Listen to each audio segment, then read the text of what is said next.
What is up, everybody? Welcome into the Bat Flip, where we discuss everything baseballs. I'm Landon Raby. With me, Deuce Thomas.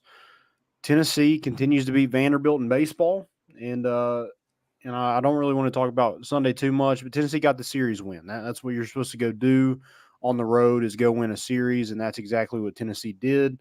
Um, Winning on Friday and Saturday. Saturday got a little dicey, but you figured out a way to win.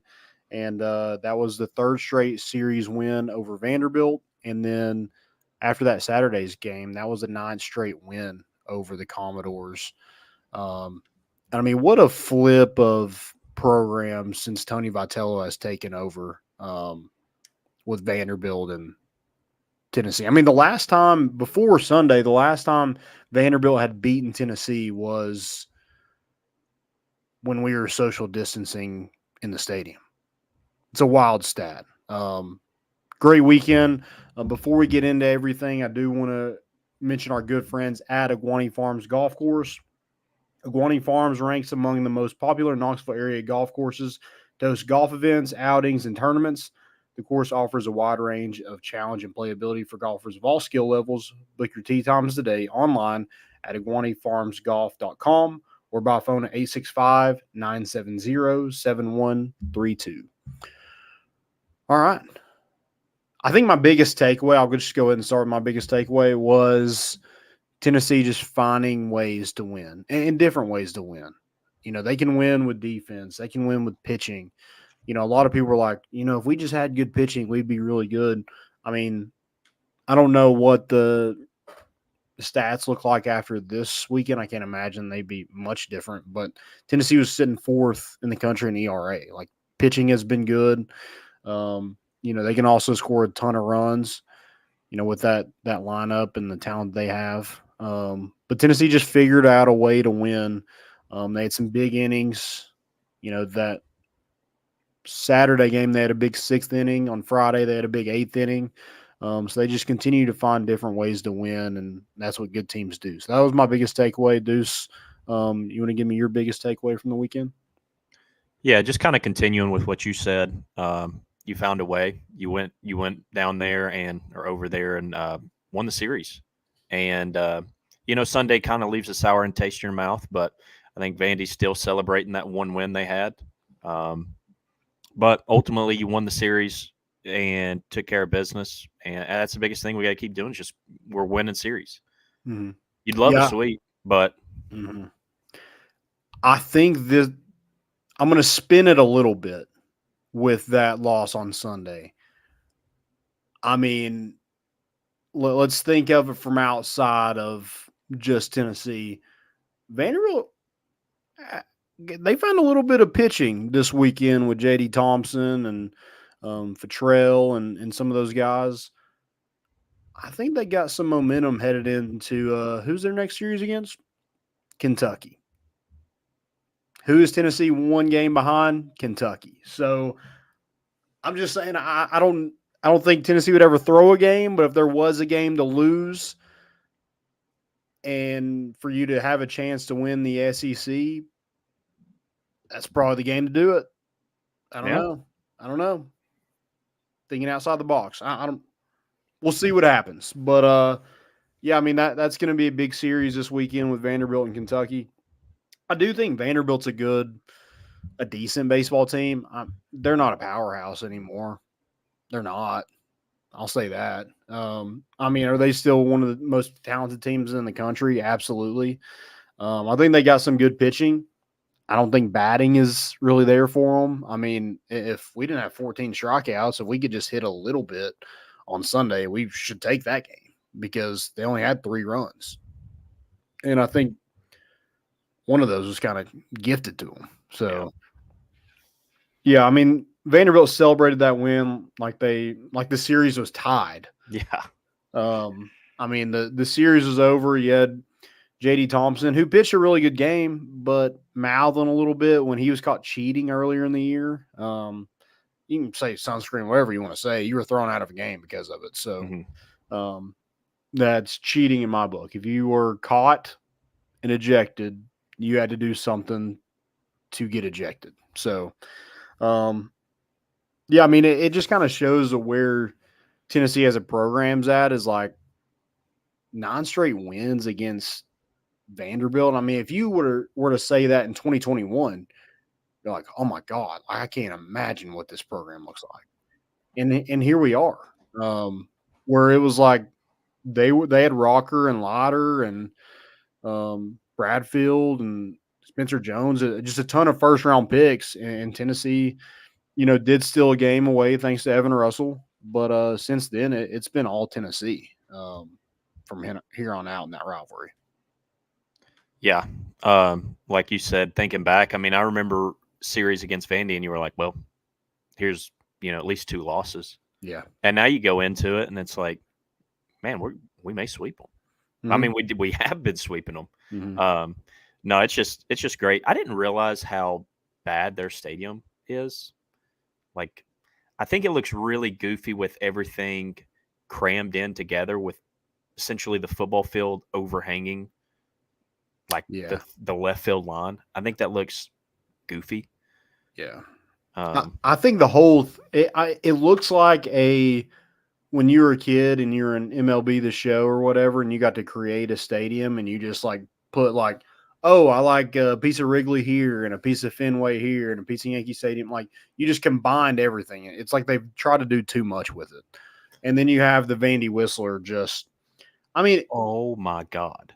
It's so frustrating to watch. Couldn't imagine being there in person, but are we not like he's considered famous in college baseball for that?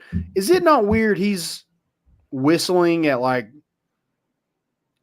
19, 20-year-old and they call themselves the boys, the Vandy boys? Like, are we not? He should be charged. Okay. Yeah. He should be charged. I was yesterday leaving some like Mother's Day stuff, and I was listening to it on the radio, and I couldn't take it. That's all I could hear. Mm-hmm. And once you focus on it, yeah, I mean, it's like nails on a chalkboard. Yeah, it was rough, but yeah, I hope he's a little hoarse this weekend after taking that beating those first 2 games. And so let's get into those first 2 games real quick. Friday, you had SEMO starting the series off right with a bomb. Yep. That's what your best hitter is there to do is get things going for you, and that's exactly what he did. Vandy went up 3-4 in the 6th. And then Billy got us started in the 8th with a single. Kavaris Tears hit that Oppo home run to kind of get things rolling. And Tennessee was able to score 5 runs in that inning. Chris Stamos, AJ Causey, I thought continued to, just set the tone for the weekend with the way that they pitched. Now they gave up some runs, but when Tennessee's able to score 5 in an inning like that, I mean, you're always in a ball game. Yeah. With the lineup Tennessee has. So, yeah, I thought they pitched well, and, obviously they ended up getting that series win. I think they combined for 12 strikeouts, so really good outing from both of those guys. And that from the start of the season to now, like that kind of rearrangement there with Causey and Stamos has worked perfectly for Tennessee. It gets better and better. Yeah, I think there was a bit of a scramble there for when AJ Russell went out the first time. You're like, oh my God, what do we do? And it's just like it's been kind of smooth sailing for Tennessee. They're winning series. I mean, there's no other team in the country that's been as consistent at winning a series than Tennessee has. I mean, they lost that first one to Alabama. Shouldn't have lost that game on Sunday. From then on, it's been super consistent. Now, you would like to see more sweeps in there, sure. But, I mean, they are finding ways to win like we mentioned earlier in the show. So, got that win on Friday and Saturday. Little dicey at the end there, but this was the Christian Moore game. 3 hits. 3 hits. He was 3 for 5, 5 RBIs. And, I mean, that 3-run home run he had to give, I think it was to give Tennessee the lead. 3-run shot to give Tennessee the lead in the 6th. I mean, I don't know how that ball gets out, but when you're as good as a hitter as Christian Moore is. I guess, the baseball gods and the bat and the ball, like it just finds a way to get out. I mean, his reaction when he first hit it, I mean, he wasn't even moving. He's like, oh my goodness, that's out. He kind of stopped in the box. I think he thought it was definitely foul, and then it just kept sailing out of there. I don't know what weird voodoo he hit it with, but yeah, gave Tennessee the lead, and then got interesting. They had 2 on with no outs. Winning run on second base, or the tying run on second base with no outs there in the bottom of the 9th, and hit a couple of hard balls. Tennessee was able to catch them, and they were able to score a run on a sac fly, but then you got a ground ball to Christian Moore to finish that one out and close the series. And I think that was a statement. That was a game Tennessee needed to win, because if you really want a top 8 seed, I think you lock that in with that win. Yeah. Now, maybe, I don't think you want to get swept by South Carolina. I don't think they do, but I think even with a sweep, I think Tennessee's still sitting at 8th in the country, or at least the top 8 seed in the country, where they can host a regional and a super regional if they continue to win. Yeah. And then Drew Beam, Mr. Consistent. Yep. Just good enough to win every single time. Was it his best stuff? Probably not. But 6 strikeouts, 3 walks. Those 3 walks kind of got him in trouble a little bit. But 5 earned runs, but 5 in the 3rd innings pitch, only 6 hits. And then you're able to give it to your bullpen, and they're able to get things out of there for you and get you the win. And 7-2 on the season. I think he's had a good season. Probably not as big of a season as he'd have liked. But there's probably every team in the country that wish they had a pitcher like Drew Beam. So just another solid performance from him. And then Sunday. That I don't even know really what to say about Sunday. I mean, Dylan Drawling was about the only person that showed up. He struck out 14 times. That was a big thing for me on the weekend. 37 strikeouts total for Tennessee. Need to cut that down some. Now I know Vanderbilt is a good pitching staff. And I think they had a little bit of out-of-body experiences, especially J.D. Thompson on Sunday. And, I think that just goes to the rivalry. You kind of elevate your play in these games, and they're able to do that. And, Tennessee just wasn't able to, they had runners on first and second, I think twice with no outs, and just nothing came of it. Too many strikeouts, and you dropped that one 3-0. I think it's the first time Tennessee has been shut out this year. I'm pretty sure. I don't remember us being shut out any time before that. Maybe I'm wrong. Were we shut out early, first few games of the year? Were we shut out in any of those games? I'm looking through here real quick. No. I don't see any there. There's none in SEC play. It would have to be Oklahoma, who scored 1. So yeah, that was the first time Tennessee has been shut out this year. Wow. Yep. Yeah. Kudos. They he pitched well. Threw the ball well. Thing is, we threw the ball well enough. If we could have just had a little bit of bats going, that game's completely different. Yeah, that's the thing is, Tennessee, even though we were down 3-0, you've seen it all weekend. Over. Yeah, Tennessee has the lineup to flip things in a hurry. They just weren't able to do so. So, and that's kind of where Tennessee's at. They have Belmont at home on tomorrow night, and then South Carolina. That series starts on Thursday, so Thursday, Friday, Saturday, and then you'll get the SEC tournament. They did lock up a top 4 seed in the SEC tournament, so they'll get a first round bye. So I think the one thing for me still, DH. Yeah. Yeah. Yeah. No one's just really taking it. I mean, Peoples has that bomb on Friday, Yep. which, but that's, I don't know. I mean, you really want somebody to step up and just, take it, but nobody has. And everybody's been given a chance. Mm-hmm. Um, Villeneuve, I mean, if he touches the ball, he's hitting it a mile, but that's the issue. Yeah. I mean, he just can't touch it. He I can't mean, hit it.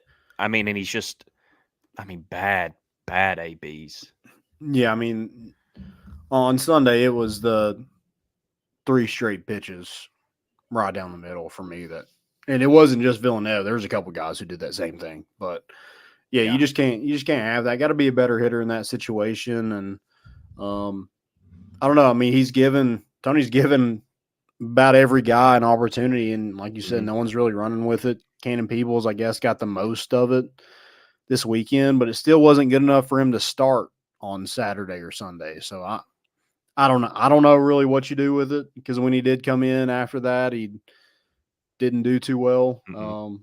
I mean, your DH is 1 for 9 in the series, 2 RBIs, 7 strikeouts. Just not That's rough. great. That's rough. And that's the one hole. Yeah. Just like everybody else is pretty consistent in that lineup, and that's just that one. And it's not even your 9th hitter; it's usually your 7th or 8th. Mhm.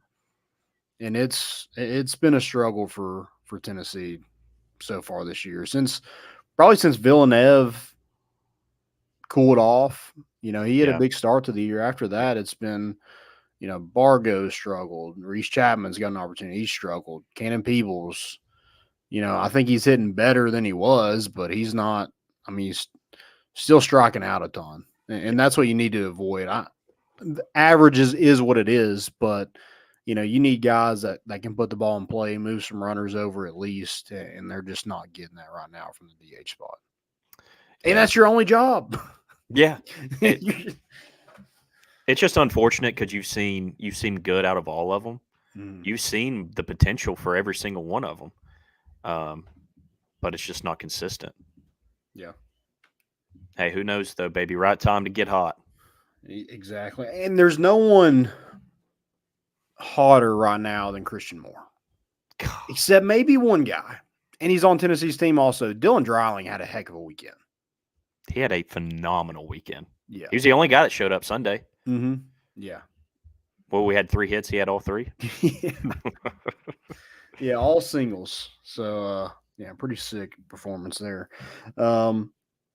I guess we'll just start with that. I mean, I got MVP first, so I'm sorry if I'm taking yours, but it's got to be Dylan Dreiling. Yeah, you are taking mine. But he's staying hot, man. He was 8 for 12 on the weekend, 2 RBIs. Like you mentioned, all of Tennessee's hits on Sunday. I mean, he just continues to be Christian Moore and Blake Burke and Billy Amick. Those are your headliners. But Dylan Dreiling is just sitting there. He's like, hey, don't forget about me. I know Christian Moore's got a ton of RBIs, but I'm tied with him right now. And I've got a lot less at bats too. So Yeah. yeah, I mean the guy's raking, and it's good to see.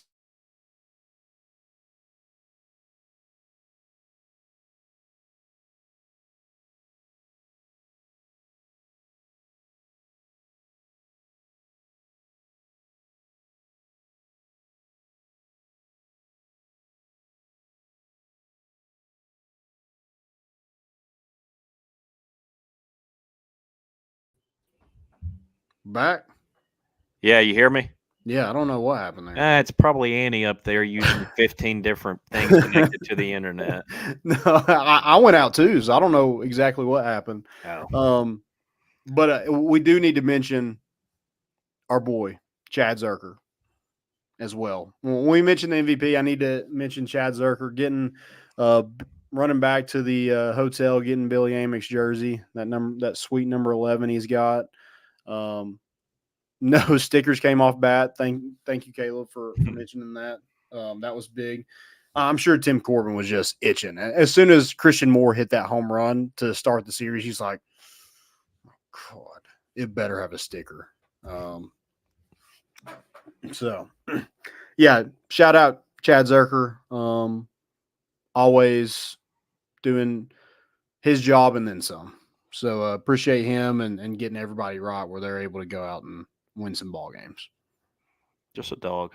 Yeah, I mean, it just takes the pressure off, man.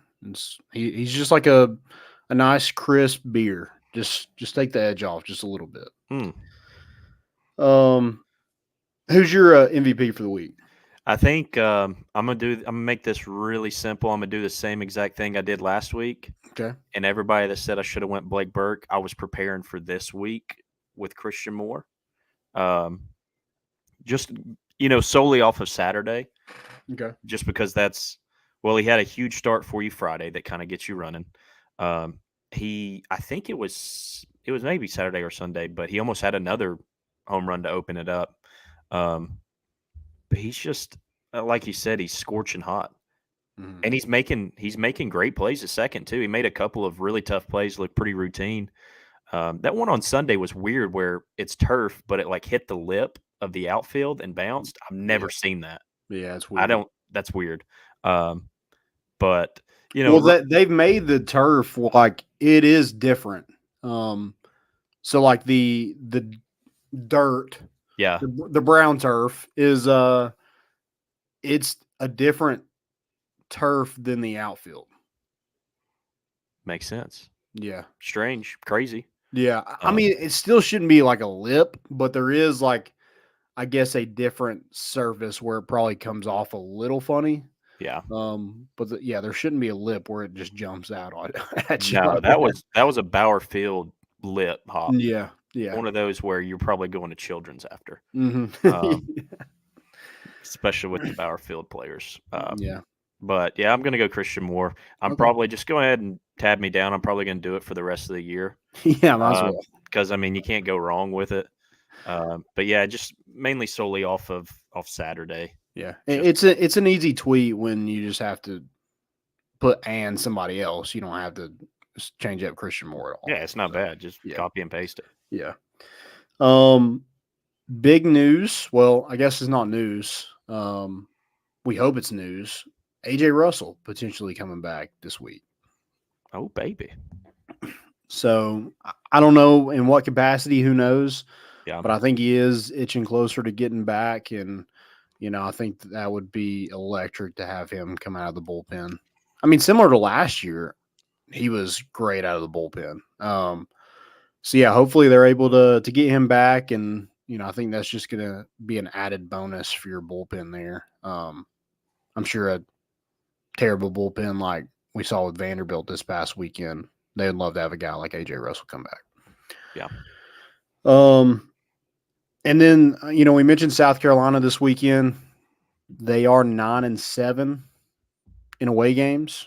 So, a lot better at home, like most teams. But, they just got absolutely boat raced by Georgia this weekend. So I think if they won I don't think there's really a chance that they host. But I think if they want a decent seeding, like they need to come in here and beat Tennessee. So probably a lot like Vanderbilt. Like Vanderbilt needed to win that series probably to host a regional. So I think they're probably out of it as well. But here comes Georgia, man. They just continue to score runs on top of runs. Now, do they have a lot of pitching? No, but they got one of the best lineups in the country and one of the best hitters in Charlie Condon to lead the way. And, they're putting up hella runs against SEC pitching, which is pretty incredible. Mm-hmm. So, yeah, going to be a big weekend. Again, I think Tennessee's locked up a national seed, and that's kind of all you're wanting. You want to play at home as much as possible until Omaha. Now, yeah, we can sit here and talk about Hoover, but in reality, Hoover doesn't matter at all. Yeah. Yeah, you'd probably want to win a game there, but if you get it put out early, I don't think anybody's really that upset. I don't think the kids are dying to stay in Hoover, Alabama, for a weekend, a couple extra days. I think that, man, I have a nice apartment. I kind of rather be there. So, so yeah, we'll be back next week talking about the series over South Carolina and get right into postseason play. It's crazy how fast this season has kind of flown by. Yeah, it's kind of sad. Yeah. Anything else before we get out of here? No, just overall happy with a series win. I think pitching was good enough all weekend. The bats. That's what the bats kind of scare me when they just disappear. Yeah, because it seems like it's once every couple series where the bats are just non-existent, mm-hmm. and that's a little scary to me. But it was just a grind. It was a weekend grind. Friday and Saturday's game was a grind, and your pitching kept you in it, throughout the game until you were able to have, big innings. Mm-hmm. So just huge on their part, and hopefully, continue to keep rocking and rolling like we have been. Yeah, hate it for Vanderbilt. Really do. I think if Tennessee would have won that game on Sunday, I think Tim Corbin retires. I think he's done. And he might at the end of the season because of it, but I think if Tennessee had won, I think he would just early exit to the showers. Yeah. Yeah, always a good time when you're able to beat Vanderbilt, especially in baseball, because that is the one thing they are competitive in. And I love that Tony Vitello just took that away from them as well. Now, maybe bowling. I don't keep up with bowling, but if I did, maybe that's something they're competitive in, but it's definitely not anything else besides baseball every now and then now. But all right, guys. Well, thank y'all for listening. We'll be back next week. And let's get you guys out of here.